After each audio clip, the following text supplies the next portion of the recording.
And all of this is going to say, why is this still getting worse? And it's still getting worse just because of the very plain, unyielding logic of supply and demand.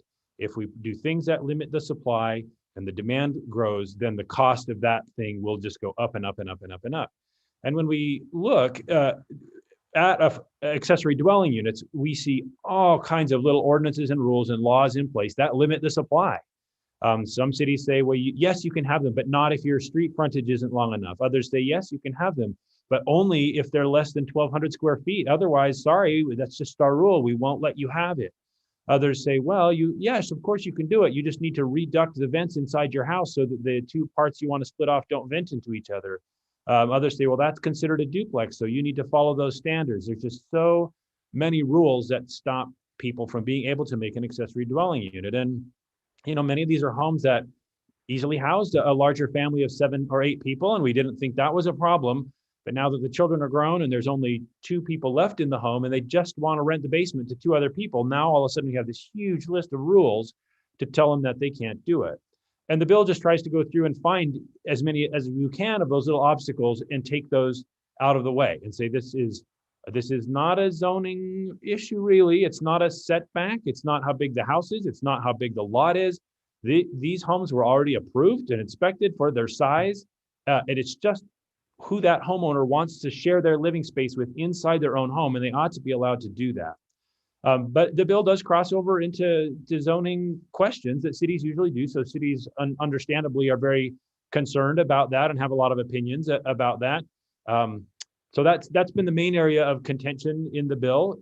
The bill draws a line. It defines a new kind. It just defines a certain subset of accessory dwelling units, which it calls an internal accessory dwelling unit. And it defines that to be one that is completely inside the pre-existing footprint of the home. So nothing external or visible is being built on the outside, and says, if that's the kind of accessory dwelling unit that you're adding, no new space, then that needs to be a permitted use.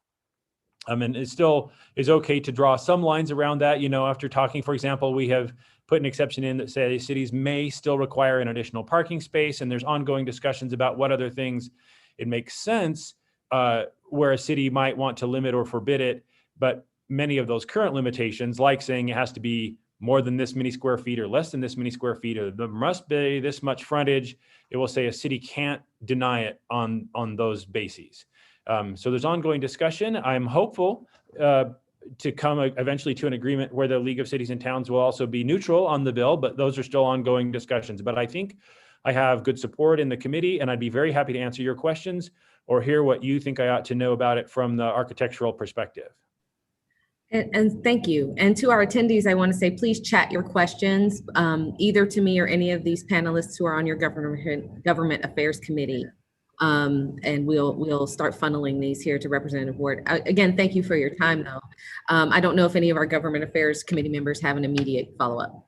Hey, Heather, this is Mike. Can I just ask a quick question of Representative Ward? Have you done an estimate to ascertain approximately how many more residential units? And by the way, I should mention, I checked the MLS yesterday. There were a total of about 1,500 listings on the MLS statewide. That's the lowest inventory in the history of the state of Utah that we have in recorded history. So I know you're hoping this puts more units out in the field for all income levels, but do you have a feel for how many more units it could create? Yeah, we do actually. So when we just look at average number of people per house, we just kind of look at that number and track that over time. When we go, our number of people per house is just a little bit less now than it used to be. And that's with some families getting older, and it's just with family sizes on average getting just a little bit smaller. So if you go back 20, 30 years, our average number of people per house was at 4.1. And now it's down just a tiny bit at 3.85. And you say, well, gosh, geez, that's such a small change that wouldn't even matter. That's just a quarter of a person per house. So if we could get back even to have 1/4 more person per house on average, that would be the equivalent of about 43,000 additional units of housing in the state. And when you hear people talking and saying, well, we are short 50,000 units of housing, no wonder we have this affordable housing crisis, this could cover 80% of that deficit if we just allowed this little bit of increased density on average in our neighborhoods. And it's really not increased over what it was. It's really just getting back to what it used to be.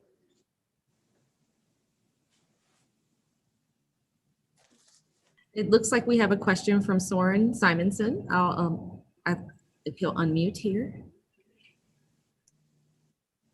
Thanks, Heather. Representative Ward, thank you. Soren Simonson with the Jordan River Commission. Although I'm an architect, I'm not practicing much in architecture these days, but really appreciate the work you're doing on this bill. I've been advocating for it for the last several years through work I do with the Pioneer Park Coalition.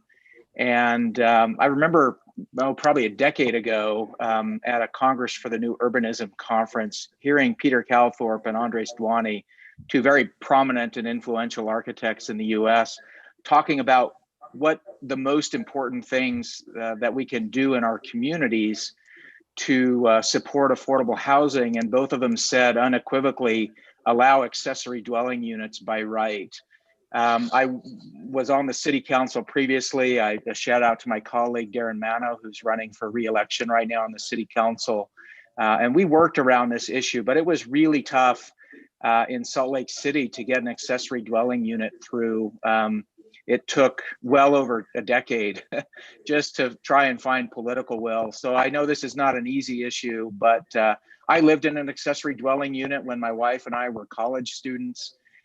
We had an accessory unit in Salt Lake City that was taken away with a kind of a change in zoning in 1995 that the city did kind of across the board for the entire city, and where these had been permitted, they were no longer. We rented an accessory unit to use more of our home in a historic neighborhood, a home built in the 1930s. So, you know, I've been both the beneficiary and seen really the impact, positive impact that these can have. And anything I can do to support this, I would love to be a resource. Certainly will try and champion this through whatever avenues I can. I know there is pushback from cities, but cities make it really hard sometimes to do the right thing. And I think this is the right thing to do, to allow these by right in a way that will not be obtrusive on neighborhoods. I would encourage not requiring additional barriers like parking. And, you know, I look at homes in my neighborhood in the country club area of Salt Lake City, and there are so many kids that park on the streets because there's not enough parking. And yet when somebody builds an accessory unit, people kind of go up in arms and say, no parking on the streets. And it's not treating fairly people that are using an underutilized property when we don't require the same thing for our own kids. So that's just one quick comment on the parking issue that I know has come up. I hope that doesn't become a further barrier to these statewide. I mean, thank you for those comments. All those comments are true.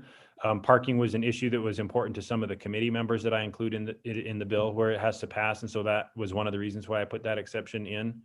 Can I just answer a couple of these other comments that I see over in the chat? Yeah, I was going to say, we can get to the ones that we have in chat. We also had one other hand raised, but he lowered it. I don't know if Hans still has his question.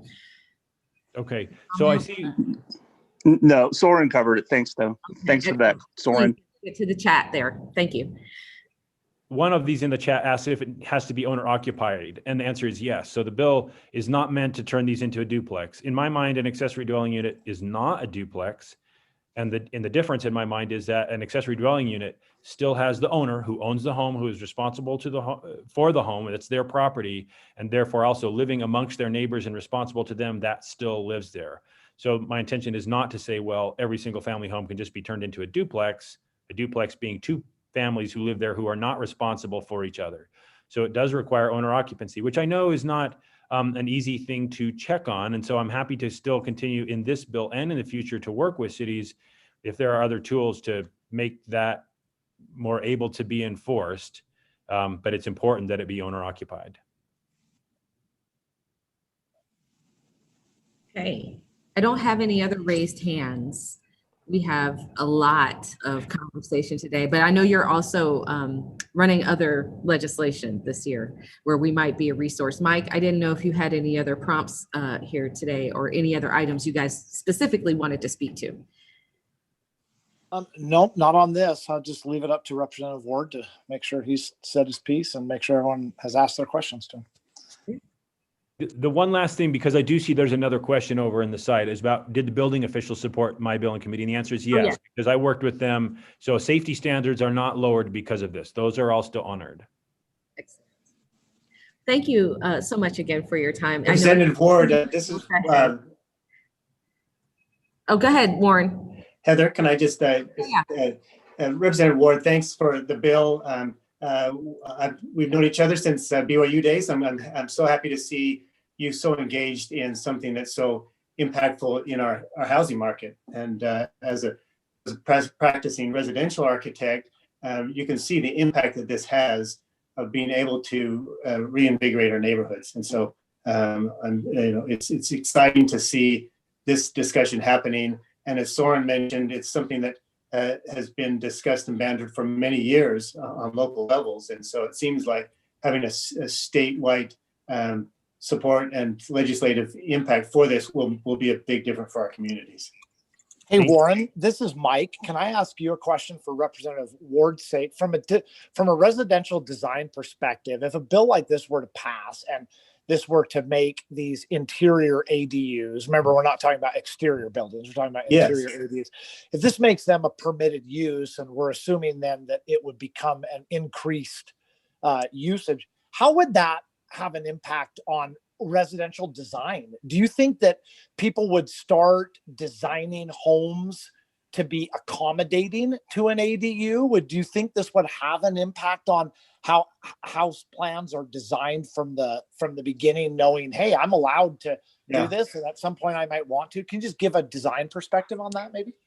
Yeah, I mean, it's a real interesting point. And again, you think about this and saying it's an interior designation, but the long-term impact really is huge, to say that we as communities acknowledge that families and households are multi-generational, they're more diverse, and allowing situations where rental income can keep people in their houses, all of those things are very encouraging signs. And I would think that there would be a longer term impact in the design of our housing stock when people are saying houses have the ability to house multi-generations, non-related households. It seems like it's a really smart move to start to address an overwhelming problem. We could not build new affordable or otherwise housing to get out of this situation, it seems.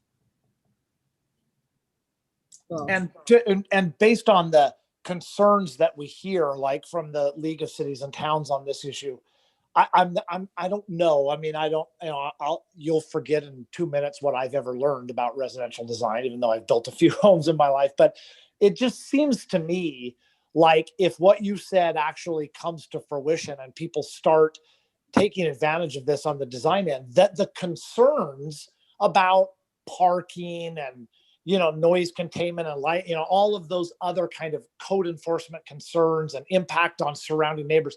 It seems like as designs got smarter and more sophisticated to accommodate an interior ADU, a lot of those might be mitigated going forward. Do you think that? Yeah, I think that's true. And as Representative Ward stated, the owner-occupied premise is important. But it is saying that our neighborhoods can be more diverse and more healthy by creating these type of situations. And thinking about parking demand and all those things are definitely issues. But having some statewide guidance on that is definitely going to impact residential design in the coming decade.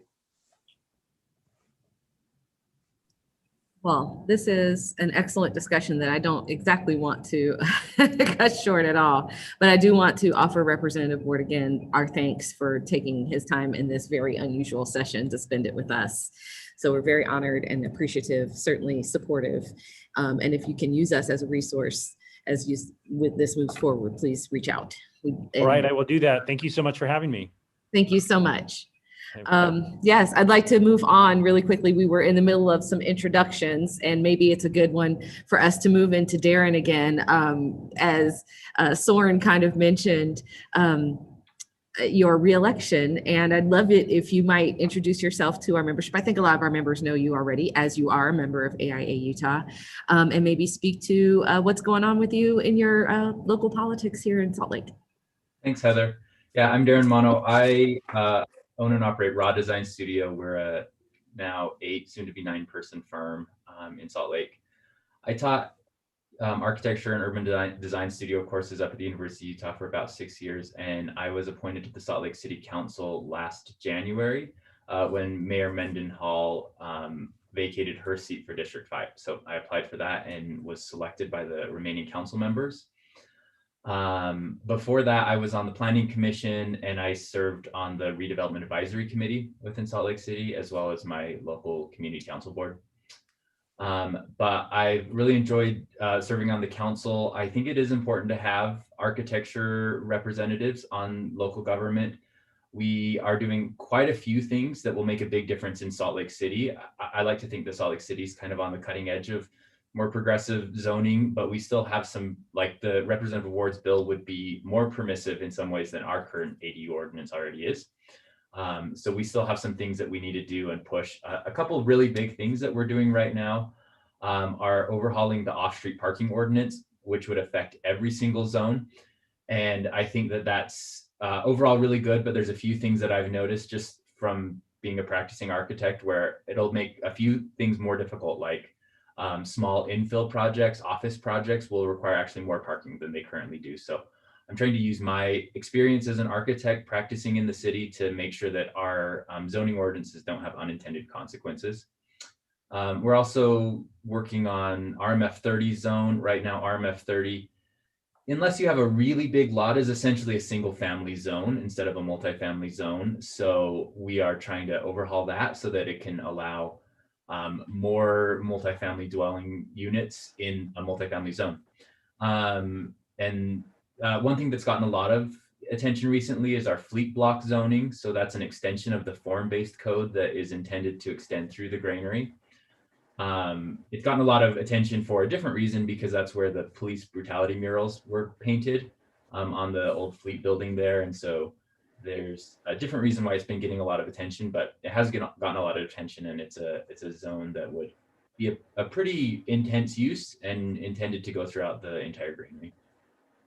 So I asked that I could come join and introduce myself today to shamelessly plug my campaign. I have to win an election this year in order to stay on the council. I just launched my campaign, and my goal right now is to get a lot of small donations so that I can show kind of a large body of support, so that I'll intimidate opponents from opposing me. So I'm gonna put my fundraising page into the chat, and if you guys could even donate $25, it would make a big difference to show a lot of names on my donor roll. We have a fundraising deadline February 15th where we have to disclose all of ours. And I'm hoping that I can just show a big list of support so that other people will not jump in the race. It's looking like it might be a pretty intense race.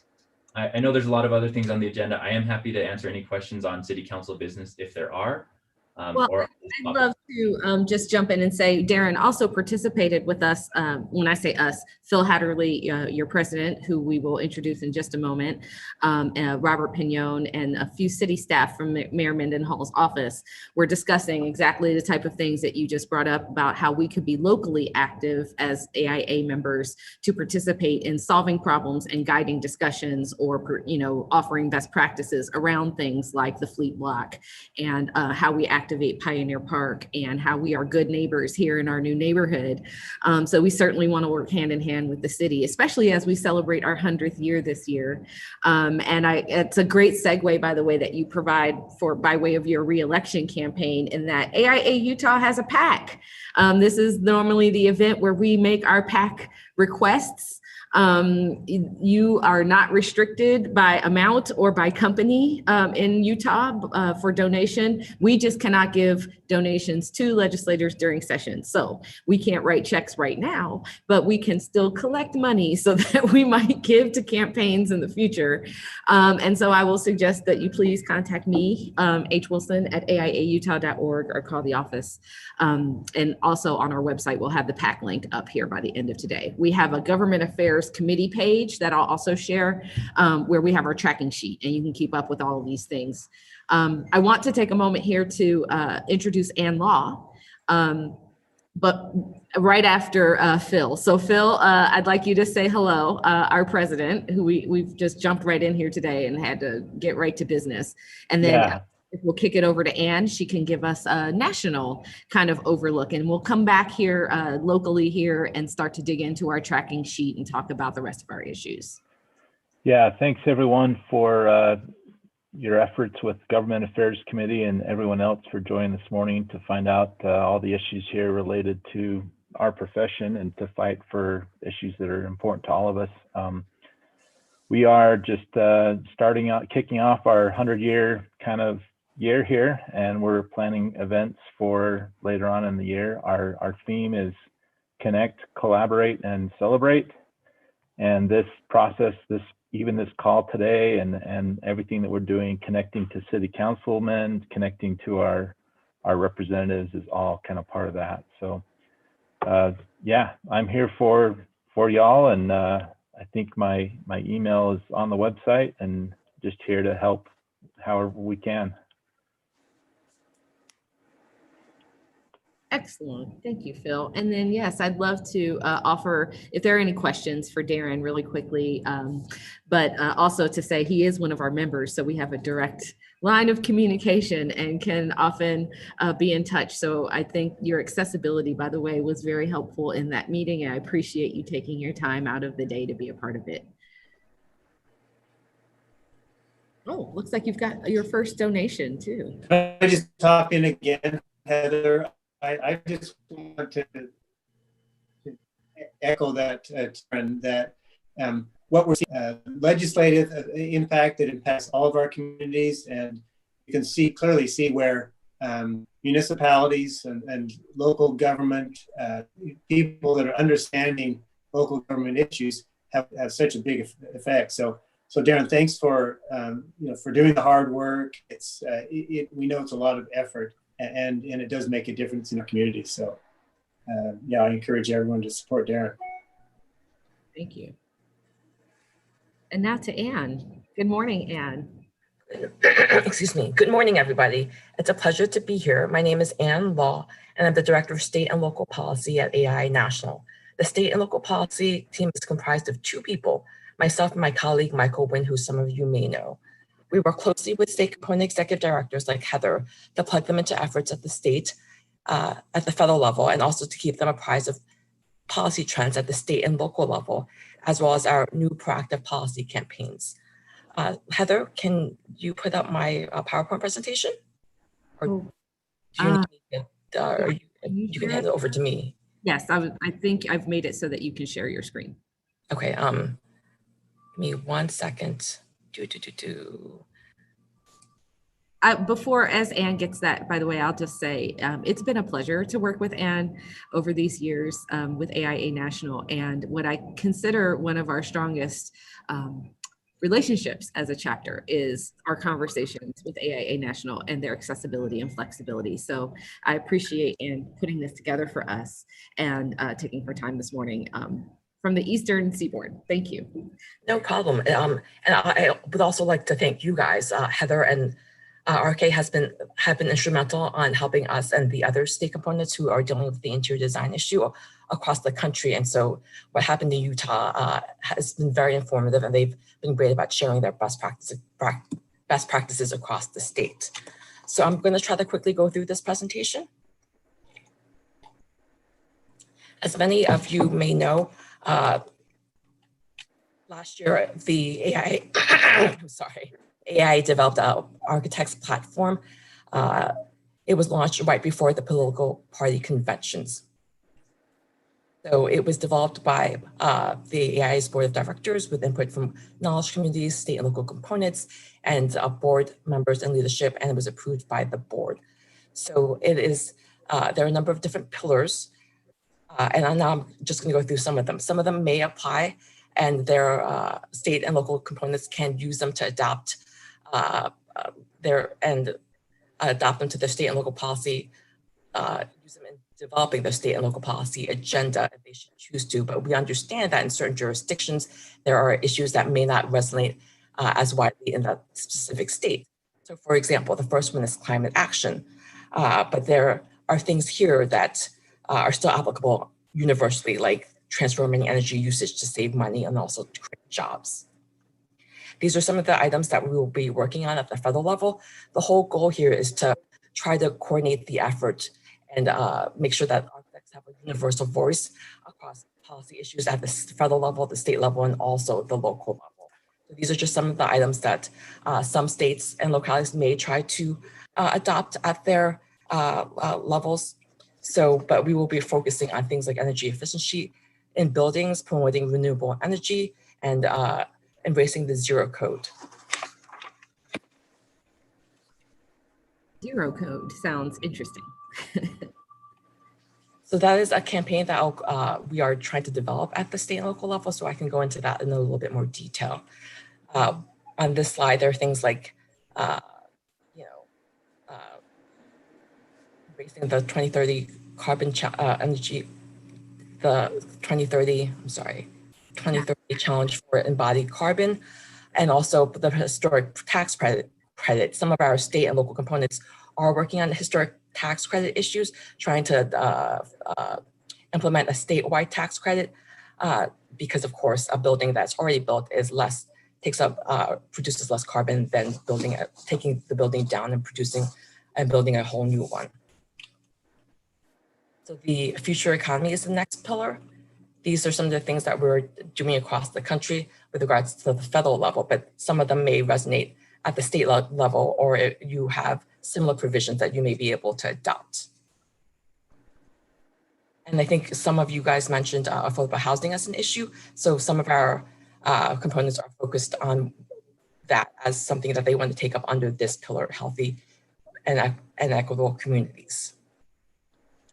These are some of the things that we're focused on the federal level that we may also, folks may be also able to develop and adopt at the state and local level.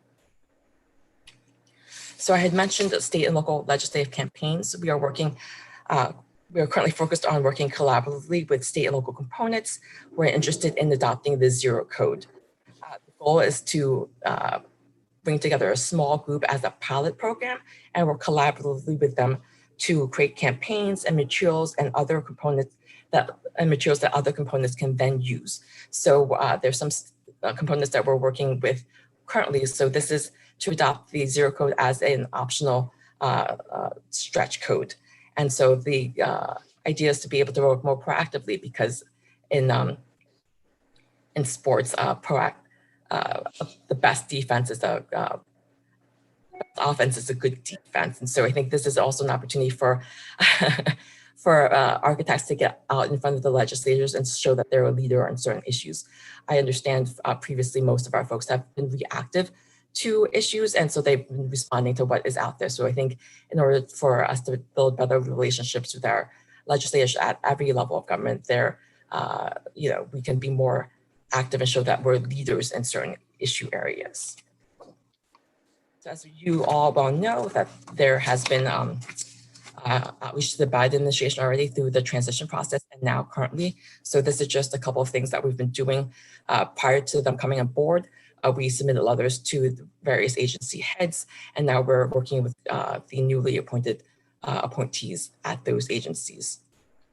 And of course, there's also Grassroots, which is February 16th, and we're looking forward to working closely with you guys on the issues that will be contacting newly and current members of Congress, newly elected and current members of Congress. So these are the issues that we'll be focusing in on. So as you all know, it's going to be virtual this year, unfortunately, due to the current situation. So we look forward to the increased participation from our membership.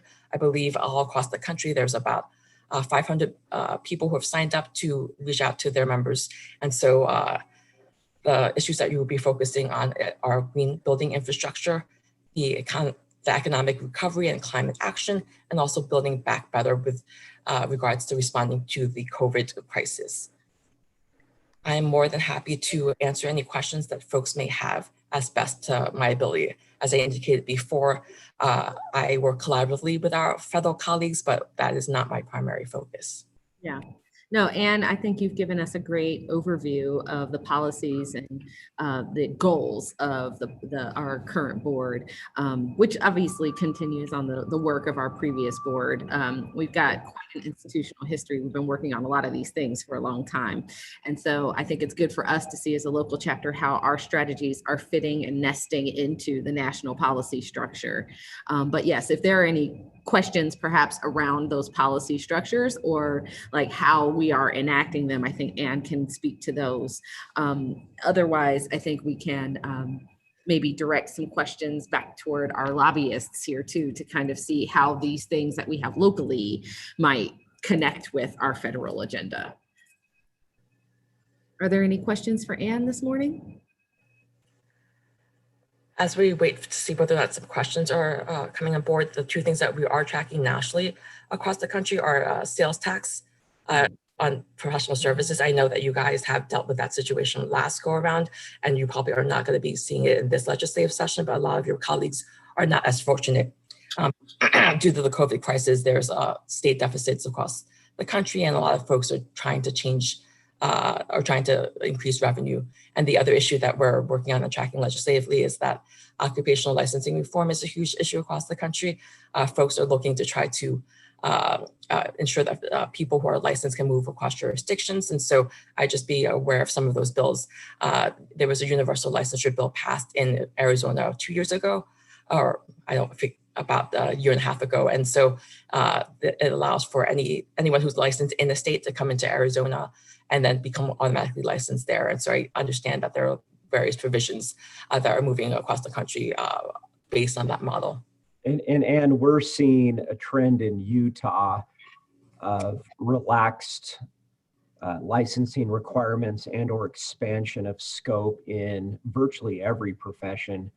Right now, it's most prominent. We're seeing the most number of bills within the healthcare space for obvious reasons. But yeah, that trend is also here in Utah, and we likely won't see professional services rear up again for another year or two. But yeah, we just dealt with that in a big way this last year. Yeah, and that's a perfect segue. Dennis, I think, might have a follow-up on that. I don't know if I'm following up or asking another question. That's okay. I think the licensing issue is very important, obviously, but we've got to be careful how we do that. We wouldn't want to license people in other areas who don't have to have a license, who may not be qualified. But that's a different issue than what I wanted to ask. How involved will the national be, Ann, in the trying to get infrastructure redone in the United States? Are they going to lobby hard? Are they going to work with the administration? What's national up to? So on infrastructure, that is a huge issue. It is part of the green infrastructure bill that we're trying to push at the national level. And so there has been an effort to ensure that vertical infrastructure is included on it. And I think it is one of our top priority asks because it is and can be incorporated into the economic package that I believe this current administration wants to push forward. It is a job generator, and it can be marketed as such. And I believe, I'm sorry, in advance of the grassroots lobbying sessions, we will have a briefing to help you all understand and go over the specific asks that we're promulgating and pushing forward. I think it's a year-long ask.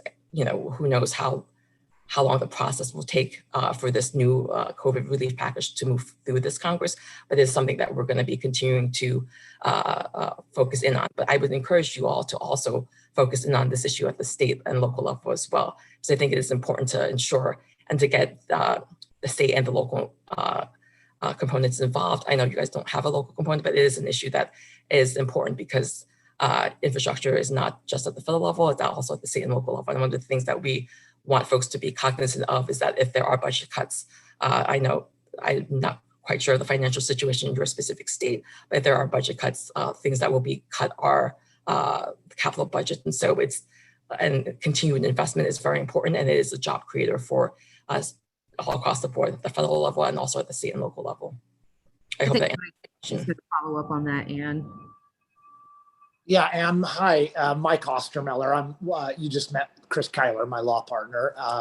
We're the lobbyists here for AIA in Utah. I just have a question for you. You mentioned the universal licensing legislation that passed in Arizona. We had, of course, heard about that and followed that pretty carefully. And as Chris mentioned, there are a lot of conversations about relaxing various forms of licensure, including, extra jurisdictional reciprocity and universal licensing, and even the prohibition or getting rid of all licenses. All of those conversations are being had in Utah. Do you have any data yet from Arizona to actually give us some numbers to show what kind of an impact that has had on various industries or various professions? Licensed professions like the architects. Do you have any data yet on that? Thank you, Mike. I don't believe we have any data currently, but I think there are just peripheral examples that can be pointed to, because I think that's still ongoing. We are working closely with NCARB and also the various licensing boards across the country on this issue. And I think it's something that we should, you guys should work with the licensing entity in Utah. I'm sure you're already doing that. But the other thing to emphasize is that NCARB has a model. So it's their NCARB certificate, and it's already a universal model. And so why do something that someone else is already doing and it's working? I don't know whether that would resonate with your members, your legislative members. Yeah, and we know the arguments here. We're making them a lot. But I think if national could help, I think it would be a massive help to us if national could help us accumulate some actual data so that we can show numbers. Because one of the things that we hear from legislators is, we always hear the sky was falling and this will be an end to all of our local businesses as we know it. We don't believe that's true. We don't think that's actually becoming a reality in other states. And so if there was any way that you all could help us gather actual hard numbers that will show local impact to local licensed industries and companies in Arizona, how many out-of-state licensees have come in the state? What has that done to their overall productivity, their in-state based companies? Any data, actual hard numbers would be really helpful for us. I'm happy to look into that and at a later date. Thank you. Dennis, also another follow-up there. And I have a question in the chat I need to get to. I would just like to also, to go along with what Mike was talking about, find out what the unlicensed nature is. Part of the bills that I've seen is you can be unlicensed and then you have to be, allowed to work in Utah. I'd like to know what that has done nationally. That's the one that worries me. I realize that we need to get people who are capable of doing these jobs, health-wise and architecture and engineering and all of them, but we need to be careful. So I'd like to know what those aspects have done nationally also in terms of unlicensed personnel being allowed to work in states that require licenses. I don't think we have necessarily that issue with regards to architects, but you have to be licensed in all jurisdictions, but I'm happy to check into that for you. Excellent. Thank you, Anne. I did have another question here in our our question and answer for you. It's kind of a comment and a question. It's great to see AIA's commitment to reducing GHG emissions and zero carbon buildings. This month, Utah's Uniform Building Code Commission is starting to review the 2021 IECC, which includes the Zero Code Voluntary Appendix. The question is, can AIA National support local efforts to adopt the Zero Code Voluntary Appendix? And you know what, that's a good question in that, like, I know that AIA National can support us. Perhaps you can help illuminate the ways in which we can lean on AIA National to help us get something like this passed locally. So I think I may have indicated, maybe I was not as clear. We are working with specific states on this effort. And so we have a codes department, codes and standards committee as well. And so there's a wealth of knowledge that those folks put into developing the code and getting it adopted at the model code level. For the voluntary appendix, we are working closely with states who would like to do so or have an interest in doing so. And then we are starting those conversations with those state and local components now. So we're more than happy to work with you all if you are actually interested. We will provide guidance and help you develop talking points that resonate across the board, connect you with other organizations that are working on this issue at the national level. So, we can connect you through them to their state and local components.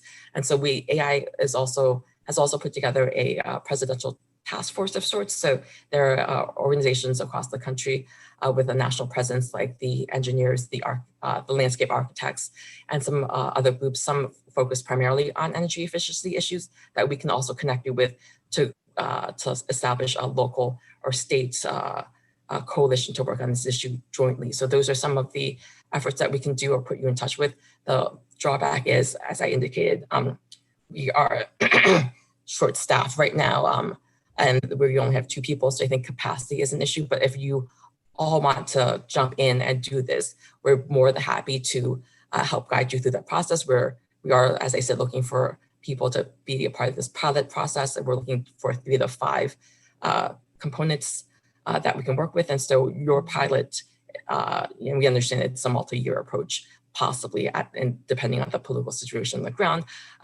your materials and resources can then be shared more widely. And hopefully we can develop a model that would resonate in other jurisdictions as well. I like that. And I'm sure I'll be in touch with you then to sign us up.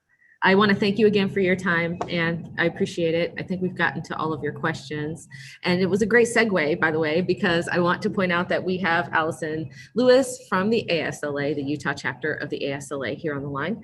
Allie is one of their government affairs members, and I would love it if she might introduce herself. Allie has been participating with our government affairs committee to try and stay up, and then also we've got kind of a new thing going on because we've been meeting with DFCM with engineers as the engineers and contractors do. So we'll also be creating called JCRs, which are joint committee recommendations. And I'll speak to that a little bit after Allison introduces herself. Hi, I'll turn my camera on. There. Happy to be here. And yeah, like Heather said, we've just been developing an ongoing relationship between ASLA and AIA, and it's been positive, and in large thanks to Heather's willingness to constantly loop me in to what AIA is working on and up against, and trying to find those synergies and where we can join forces. So yeah, just hi, and hopefully I'll meet some of you in person in the coming year. Yeah, well, and one of those places, thank you very much, Allie, is fees, what we're discussing with DFCM right now. And one of the things that we'll invite our landscape architect friends to join us with will be with our contractors and engineers and in forming what's called joint committee resolutions. So ASLA has just started meeting with DFCM on their own, right? Or right. AIA Utah has just rekindled conversations on a quarterly basis, and we will, the engineers and the contractors kind of already had these ongoing with Jim Russell's office. And so we discuss things around fees, around complexity, around how those things are affecting how projects turn out. I don't know if we have Jared, we don't have Jared on the line. Jared Ma, who is your immediate past president, has been acting on behalf of the Government Affairs Committee in these DFCM meetings, and will also continue on into that JCR committee, which we hope Allie will also be a part of, or some other appointee from their group. And so I think that we're very interested in maintaining a good open level of dialogue, but what the JCRs will do is, so in between all these quarterly meetings we're having as individuals, we'll get together as a group, talk about the things that we all agree on, and then issue joint statements to DFCM, basically, that we publish on our websites and in our publications. It makes it much harder to ignore how we've all come together around certain issues, like whether or not landscape fees are amenable or tangible, or whether or not they're being included in the proper way in our fee structures with DFCM. And so there's a lot going on in our local world. I just want to now, I think we're literally right on time at 9 o'clock here. I want to open this up. We don't have RK, but I'll throw it back to Jackson as the co-chair of the Government Affairs Committee to perhaps help us answer any questions here at the end. I also know we have an issue. Brian Romney has now joined us. I don't know if Brian, you want to speak to the bills that I know that Brian participates not just as an architect, but also as a code official with the COLA committee. And they've got some things that they've also been working on.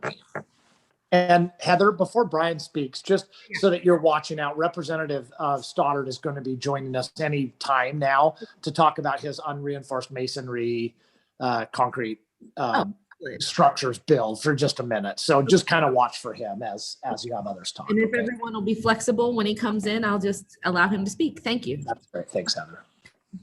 Perfect. Yeah, Brian. Oh, okay. My turn. COLA and UABO, which is the Utah Association of Building Officials, have been tracking HB 98, HB 82, HB 273 now, and HB 33. All of those impact the construction industry rather significantly. 33 is adopting the 2020 NEC, and so there's potentially a substitute coming in to possibly adapt Appendix C, which is agricultural buildings for the state, and possibly dealing with arc fault issues that we don't know exactly what the HBA has intended for that, but there is a potential substitute to the 33. With regard to 98, I know that it's in being, or excuse me, let me start with 82. It's currently being held in committee, and I know that Representative Ward is meeting, as has been discussed, with the league, and so there's discussions there in 82. So we're in favor of the ADU language. There's some concerns that I've expressed about the life safety features, but it seems that because it's an owner-occupied residence, that there's minimal impact for life safety. So there's still opportunities to provide life safety in a single-family dwelling, as long as it's owner occupied. Hey, Heather, this is Mike. I think Representative Stoddard is on the Zoom. Sorry, Brian, to interrupt you. Yep. I apologize.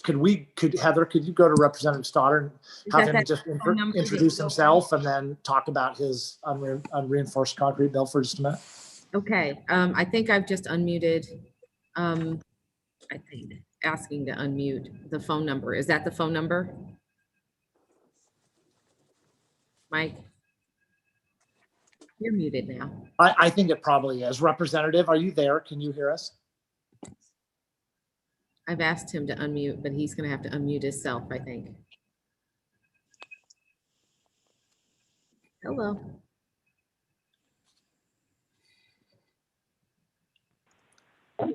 Oh, hi. Heather, Yes. this is not the representative.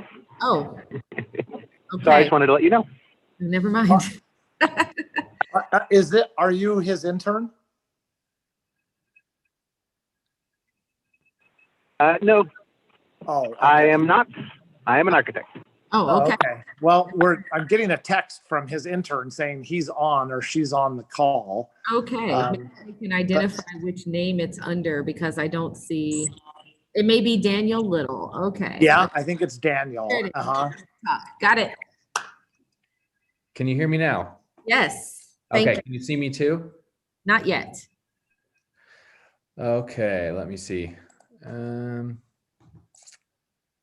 I don't know how to turn it on mine now. It's not popping up as a video option. Is that okay if I just talk while being anonymous?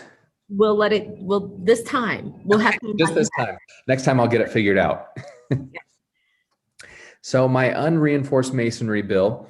So 2 years ago, we had a strategic planning session as the House. Representative, sorry to interrupt. Could you just maybe take a minute and just introduce yourself and tell the group where you're from and who you are and just kind of give a quick 30-second intro? I'm not sure you've spoken to this group before. Absolutely, I would be happy to. Sorry, I just get so excited talking about legislation. I just jump in. So I am Andrew Stoddard. So this is my second session. I represent House District 44, which is the bulk of Midvale, a little bit of Sandy, and about a third of Murray. I work for Murray State as a prosecutor in my day job. So this unreinforced masonry bill is a little bit out of my area of expertise, but it's been fascinating to work on. And hey, there I am. So yeah, my website, voteandrewstoddard.com. So I'm married, have 4 kids now, so I need to update that picture. That's my good contact information. So if anyone has anything or any follow-up or any advice or suggestions, feel free to reach out. And one of the few Democrats left in the Utah legislature. So yeah, you're fighting a good fight. Definitely a super minority up here, but that's okay. So this bill came out of a presentation that we had at a strategic planning meeting where it was actually an old law professor of mine who specializes in disaster law. And she talked about the effects of what would happen from different sizes of earthquakes along the Wasatch Front. So I connected with her after and said, hey, what are some things that we could do to be able to work on this and be able to help people to make sure that, you know, we are as prepared as possible for when that earthquake comes. This was last session, started working on the bill. It got sent to interim study, and little did we all know that we would have an earthquake here. So I think it's a very timely issue, and we've been working on the bill ever since. Interim committee decided not to take up the issue, which is fine because it was their last interim committee and they just didn't have the bandwidth on it. But what it does is we tried to craft a very narrow approach. So it applies to residential buildings only for the moment. And if someone purchases or signs a contract to purchase a home that's built from unreinforced masonry and the realtor knows and fails to disclose, they can opt out of that contract without any penalties.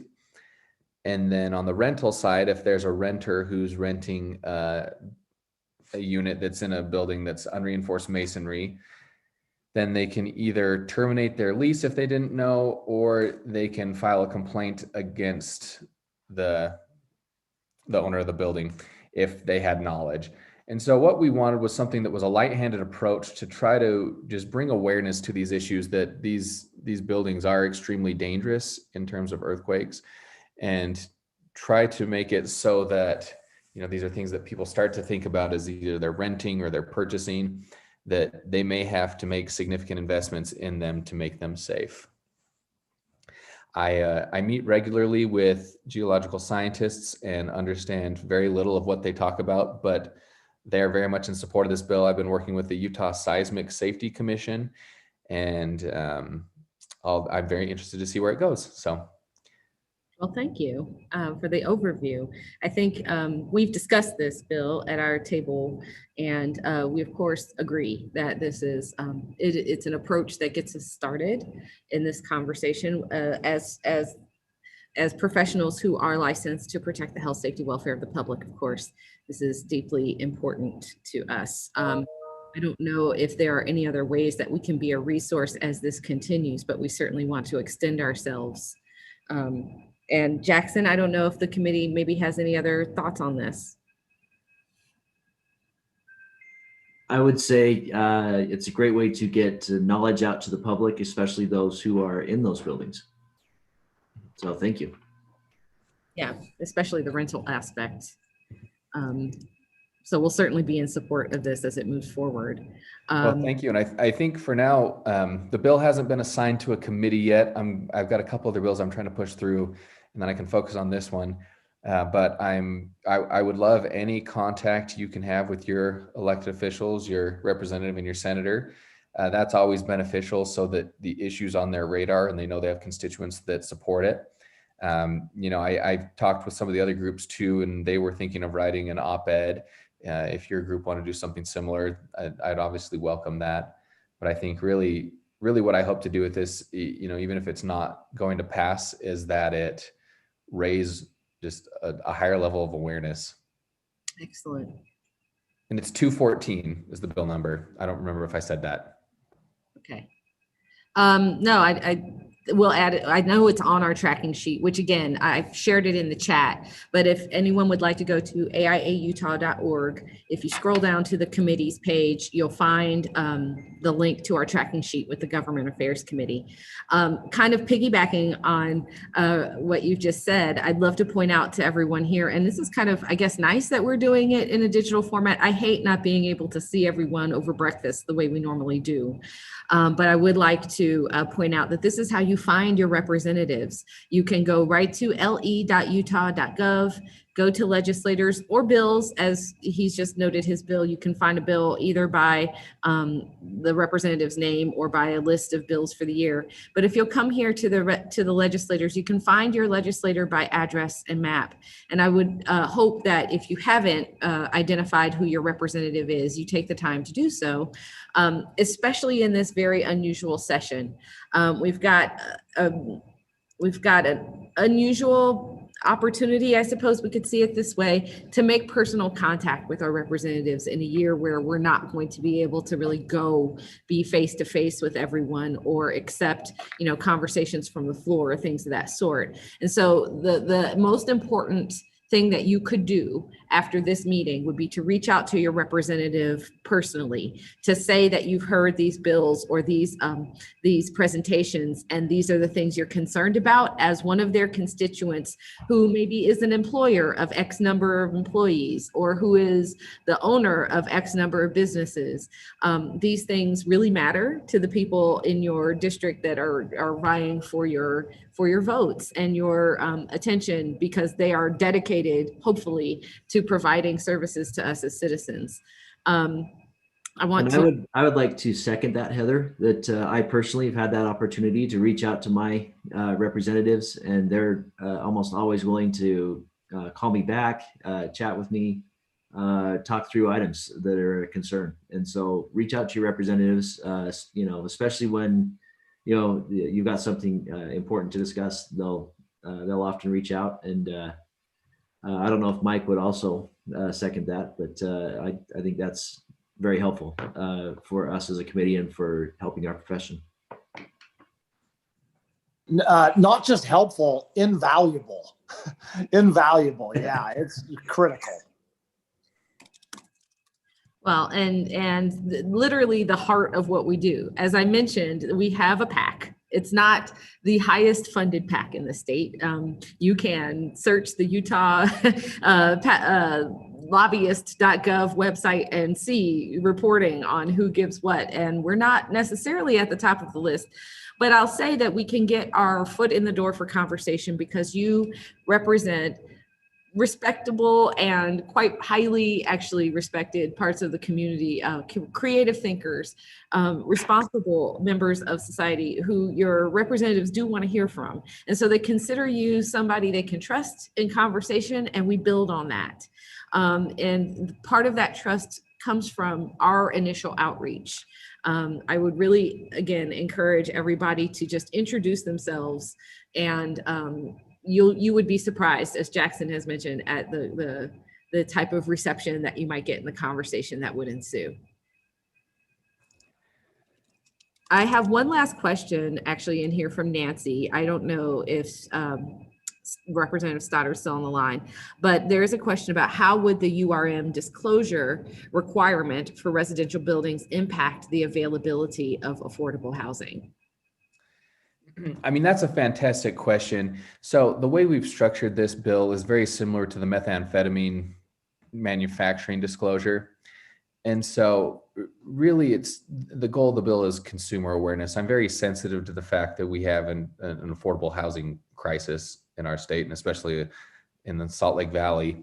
And I hope that it doesn't affect it, but I do hope that people are making informed decisions when they decide to purchase or rent these buildings, and that maybe by having these requirements that landlords or homeowners will be willing to put in the work needed to be able to retrofit them. Excellent. I have some other questions that I see are popping up along the side. They are not for our current attendees, but some questions that we might put in front of the Government Affairs Committee. And that is in a perfect segue. I'd like to, again, thank Representative Stoddard for his time this morning. Thank you. Thank you for having me. And really, if anyone has any comments, questions, concerns, please reach out to me. The best way is email or text. So thank you. Thank you very much.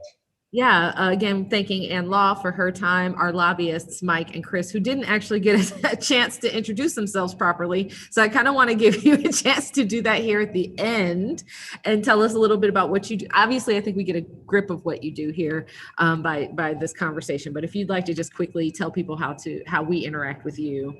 I see these things popping up on the side that we will take to our government affairs table that are new concerns. And then after Mike and Chris maybe kind of tell us who they are, we'll have a little conversation about new concerns that are out there from the membership. Yeah, I'll just be really brief, Heather, and then I'm happy to answer questions. We've met, I think, hopefully all of you or most of you.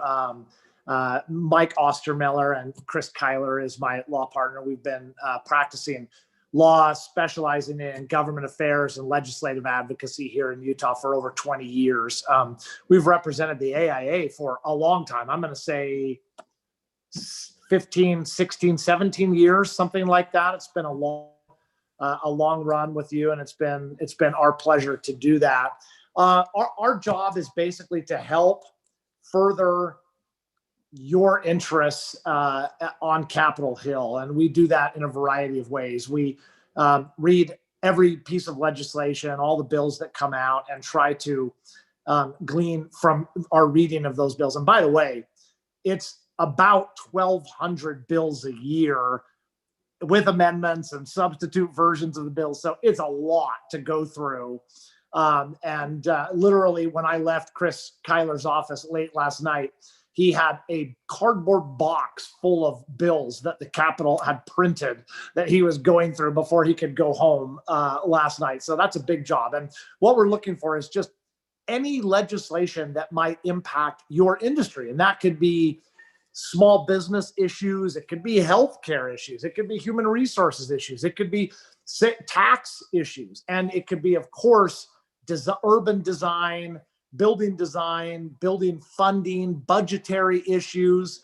Last night, we were exchanging emails with Heather and RK, and I exchanged a couple of text messages with our governor this morning about a piece of legislation looking at school design standards and what he's trying to accomplish there and what's going on there. So I know you all operate in a pretty narrow spectrum within your own business, but the issues that might have an impact either for good or for bad on the overall architectural profession are vast and eclectic and diversified. So we try to look for those and try to give your government affairs committee a heads up, and then they analyze them. They determine whether it's good or bad, and then they kind of give us our marching orders. We help craft strategy. Okay, if there's a piece of bad legislation, can we kill it? Can we amend it? Can we work with the sponsor? Can we fix it? What's the best strategy? What's the best approach? And then we try to make sure that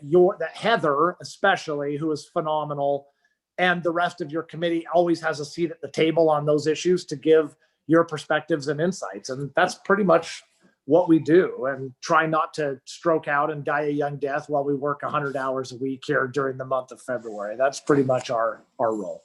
You take those vitamins, Mike, and that's what's yes, we do. You Take guys our can't vitamins. see this, but when we meet in person, Mike has like a handful of supplements keeping him together every morning throughout session. Yeah, they are. There they go, Chris. So with that, Chris, maybe you can introduce yourself as well. Thank you, Mike. Everything Mike said, we're hard at it and just trying to stay away from COVID and keep plugging away here for the whole term. So yeah, and you know that's affecting everything. Thank you, Chris. Yeah, you're a man of so many words. You know what, Chris is not necessarily always that talkative, but he is really informative, and we appreciate that about him. We're going to turn our attention actually to SB 131. It looks like probably at our government affairs table immediately, because yes, this is a big issue. And we were warned in some ways by our DFCM meeting with Jim Russell, who said, hey, pay attention, some things probably coming at you here. And this is what I anticipate he was talking about. This is meant to kind of on both ends deal with, if I can speak frankly, because this is your group, the misperception that architecture is expensive for its own sake. I don't know if there's another way for me to put it that. And so there has been pushback for many years that the design of, I know you guys have seen the news stories about money being spent on schools and how much is being spent on design. And I, first of all, have to try and parse myself as a parent, separate from executive director, and try and wrap my head around why people wouldn't want their children to be educated in the best, most safe, best indoor air quality opportunities available. But then I remember it's an institution, maybe some people think that way, and they're fine with institutionalizing their kids. But that said, we have a great movement afoot to limit the cost of schools. And so this bill, I believe, both addresses it on the front end by saying you have to amass all of these like a stock school plan. They want to review plans for years on end, and then take a look at the budgets and take a low pass, high pass, and come up with a middle ground. Of course, we don't agree with designing based on fee. We believe in qualification based design. So we have probably a task ahead of us with this one. Hey, Heather, can I chime in really quick on that issue? So just based on quick text messages with Senator Harper, who's the bill sponsor, and with the governor. And I'm talking only a couple texts because this was late last night and early this morning, but they've both responded. And Senator Harper is worried about the cost of school construction. That is true. The governor, though, he said that's not his primary concern. He said, my primary concern isn't, he said, I want to be spending more money on public education, not less. And he goes, I campaigned on that. That's a huge priority. And he said, I don't want standardized. I don't want all of our schools to look the same. I don't want to take out artistic integrity. He was very clear with me. He's like, that is not my goal. He said, my goal primarily is I want to make sure that we're equalizing as much as we can how much money we're spending per student across the state of Utah. So we're spending as much money per student on a building in Gunnison as we are in Draper. And he said, so that's why he said, I want to work with that piece of legislation. But he said, mostly where I'm coming from is I want to make sure we're giving rural kids the same kind of structures, the same kind of infrastructure, the same kind of opportunities through facilities as we are kids that live in, Alpine or Draper or Kaysville or wherever. And so just so you know, that's kind of where the governor is coming from. Yeah, and Heather, he campaigned on this and said this is a top 3 priority issue for him. The Utah Constitution said every kid is entitled to a free public education here in Utah. And we equalize income tax perfectly. It all goes into a pot and it's all distributed by what's called the weighted pupil unit. We call it the WPU. It's essentially a backpack full of money, if you want to think of it that way, that goes with the kid to whatever school they go to. But what we don't equalize is the property tax. And it is very disparate. And what it's led to is kids in affluent areas having excess money and kids in less affluent areas not having nearly enough money for their buildings and their capital facilities.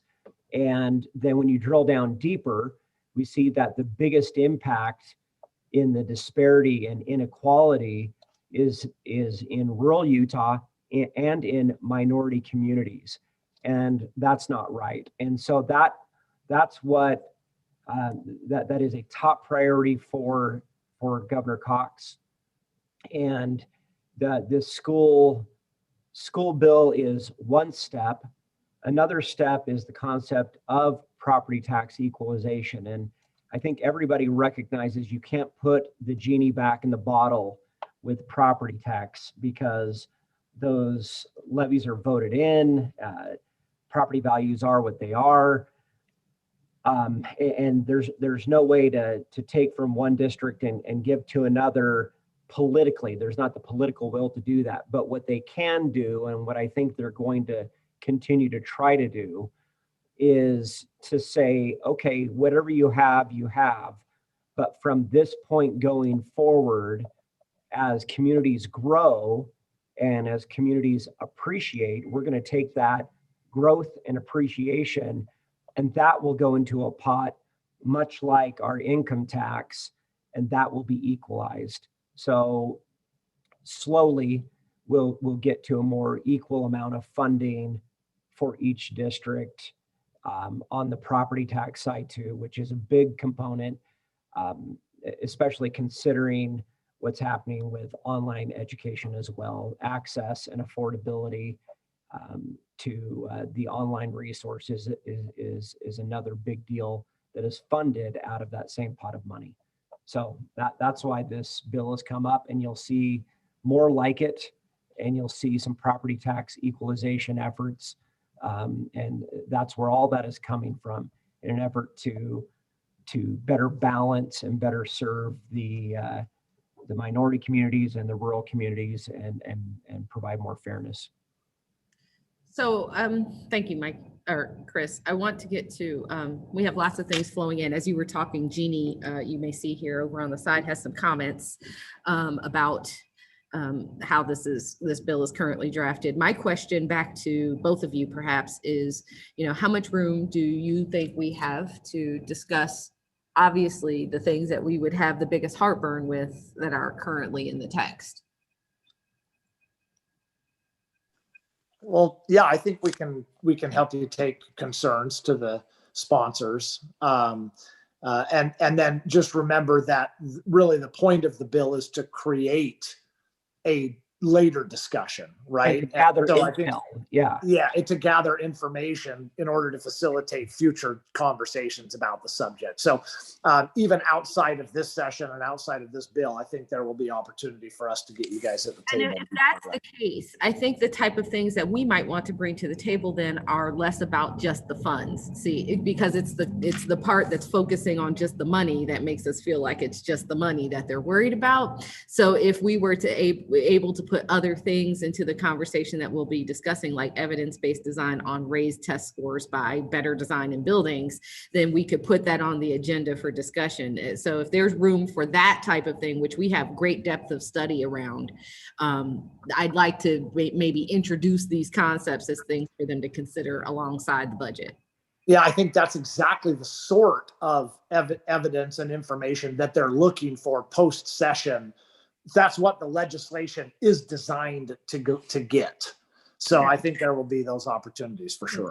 Unfortunately, along with low budget for spending per student, we also have some of the lowest performance scores of our, nationally compared to other school systems. And I think that we've got a complex problem to solve there that we'd love to be a part of fixing overall. The part of the thing that is driving it too, though, is while our funding per kid appears to be low. Comparatively, our tax effort is actually really high amongst other states. It's because we have so many kids here, a big job to do. But you also see really impressive high schools in some areas. You see high schools that rival some colleges, and that it's something that is, I guess it's an in-your-face type of thing that has stirred up a lot of the conversation about the fairness of the issue. Why do Draper kids deserve $120 million high school and a West Valley kid doesn't? And so that's just a political issue that we're going to be dealing with. It's a political reality. I want to go ahead and get to our member comments too really quickly, and we'll obviously bring this back to the government affairs table. I think that's a really loaded ball of wax that we will revisit. Dennis has had his hand up for a while, but first I want to get to Soren, who also had his hand up, and then we have to wrap up, unfortunately. And so what I'll say is, this is the type of interesting discussion that happens every Wednesday morning at 8 a.m. during session. The Zoom link is on the committee page for AIA Utah, and I will make sure it's posted here before we get off so everyone knows how to join us for the rest of legislative session. But this is open to every member to participate in. So I'll toss it to Soren if he's still there and has a question. Yes, thank you, Heather. I just wanted to call attention to a link I put in the chat, which is a sign-on letter to Governor Cox and members of the Utah Legislature to expand essential active transportation infrastructure. I know a lot of us worry, particularly in the Salt Lake metro area, from Utah County to Weber County, about air quality. And this is a really great way to begin to chip away at that by just providing better options and more choices. That's something we've been working on through AIA Utah's Urban Design Committee. For those of you that are interested, I encourage you to sign on. The Wasatch Front Regional Council is sponsoring and organizing this letter. There is a pretty significant amount of funding in the governor's proposed budget, $125 million for outdoor recreation, which includes trails and other recreation facilities. So watch that closely, but if any of you are inclined and interested, I certainly encourage you to sign on and support this Wasatch Front initiative to support active transportation.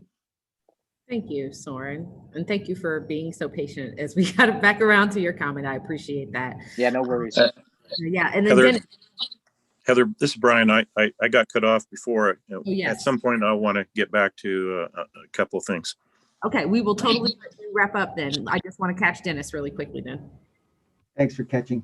One thing about being old is you can remember things that have happened already. This guideline for education issue is something that has already been done by the state. I know that because I've worked with the state board in order to establish these guidelines, because they wouldn't go any other way but do that. Here's the difficulty, and basically you haven't seen much about it after that, have you? They spent a lot of time and effort developing guidelines for educational design. And what's happened with those is that nobody uses them. And here's the reason, and I want to make that point to Mike and to Chris as they talk to these people. Creating guidelines for design is not just about hampering design integrity or creativity. It's mostly about hampering individual districts' abilities to be innovative or have their own system of educational modality. And trying to design a guideline that covers those kinds of issues is impossible. It doesn't happen. So the issue of equality in cost, between various areas of Utah is the important issue. This issue of creating design guidelines is a smokescreen, I think. And so we ought to be talking in those terms. And when you talk about design integrity, legislators roll their eyes and say, yeah, you want to just be able to design whatever you want to be able to design. It's not about that. It's about designing a building which is specific to specific districts in terms of how they have decided as a community they want to educate their students. I think, you know, we should be talking in those aspects. Thanks. I'll stop talking. Thank you, Dennis. Yes, great comment, Dennis. I want to, again, then just offer that I've posted the links on our committee page. I want people to join us for continued conversation. And to that end, I will say, Brian, you can take it home with the last points that we unfortunately had to kind of work around, but thank you for your patience. That's fine. Appreciate it. Just to bring you up to speed with building and fire officials. I know that 82 is being held. There's a new bill, HB 273 by Representative Al Peterson. Basically the same thing for ADUs, other than the fact that it prohibits jurisdictions to assess impact fees for added impact fees for these ADUs. But I believe our understanding is Representative Peterson is going to not push his bill unless 82 fails, and so that 273 will go forward after that. That's my understanding. HB 98 is is currently being assigned to the political subdivisions standing committee, and at this point the league has significant opposition to the bill as it's written, and COLA and UABO also have opposition as it's written. However, there's a lot of negotiations being conducted by the league and by members of UABO with Ross and the league and Ray regarding this bill. So it's still in flux as to what's going to happen with HB 98 at this point. And the one thing that was floated out there with building the fire officials is an idea that I proposed, is that perhaps the best way to approach resolving all these concerns is to have an interim session with primary stakeholders, including design professionals, to come to the table and to iron out an acceptable process for plan reviews and inspections and so on. And that idea was presented to Ross, and he thought it was a good idea. So it may gain traction that we'll have an interim session to review those 98 issues. Yeah, so those are the bills and the positions of the building and fire officials. Thank you, Brian. And you guys may have seen me taking my mask on and off here in the space. I am here in the space, and we have students back in our office. So I appreciate that you, if you guys don't think I'm weird, but I'm just making sure we keep the students safe. I appreciate everybody having their time with us then this morning, and it's been such an unusual year. I am so happy Mike and Chris were able to get us some attendees from our representatives, Representative Stoddard and Ward. This session is being posted on our YouTube page, so if there are any parts that you want to go back and see or remind yourself of for your own updating, we'll make sure that that's there. But again, if you'll go to AIAUtah.org, scroll down to the resources tabs and find the committee page, you will find our tracking sheet, the meeting link for government affairs every Wednesday morning during session, and any pertinent information that we think we need to post about specific bills. Go find your legislators, le.utah.gov.